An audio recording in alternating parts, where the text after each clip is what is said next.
Are you about to retire? Here's how to prep. So as I was preparing for this segment, I couldn't help think of my preparation days when I was flying. When I turned 19 years old, I ended up getting my pilot's license, buying a share of a 1972 Piper Cherokee 140, a little four-seater low-wing aircraft. And because I had a share of it, I could pretty much fly whenever and wherever I wanted to. One day I decided, hey, it's time to go across the country, and so I headed for Northwest Iowa. And as I was prepping and talking to my flight instructor and going through all the things that we needed to prepare for on this long flight and mapping everything out, I'd mentioned to her, hey, I just got a present from my parents.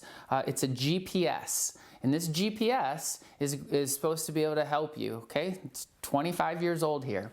And so as I was flying, the weather kind of came down. It was a hot summer day, and all of a sudden I was at about 2,000 to 2,500 feet just below the clouds. The rule was I had to be able to see the ground in order to fly.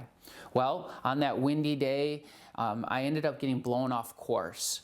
And so the map that I was using, okay, as I was flying across, gives you water towers in different cities and different landmarks on the ground that you're tracking. So I flew down, put myself where I thought I was, and realized I didn't know where I was. And so I took this out and I started figuring out how to use this. And I put in my destination and I clicked go to. And as soon as I did that, and as soon as I saw that, I realized that I was about 20 miles off course. And because I was 20 miles off course, I had to make a change. And so if I hadn't prepped with that GPS, if I hadn't had another tool in my airplane bag there, who knows what could have happened. So how do we help you prep for retirement? Here's a list of 9 things, and I'll have one at the end as a bonus.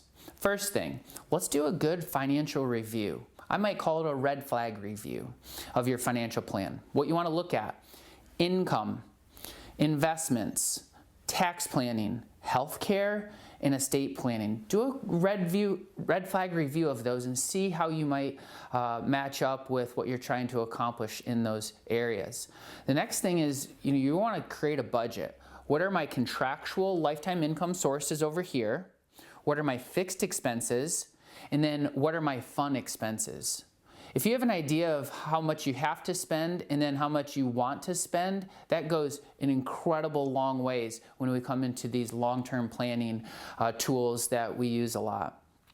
The next thing is to maximize your retirement saving. Remember, you're preparing for the best adventure of your life.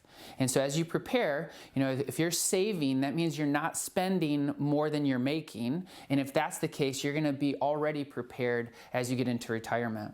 Right now in 2024, the 401k max contributions, $23,000.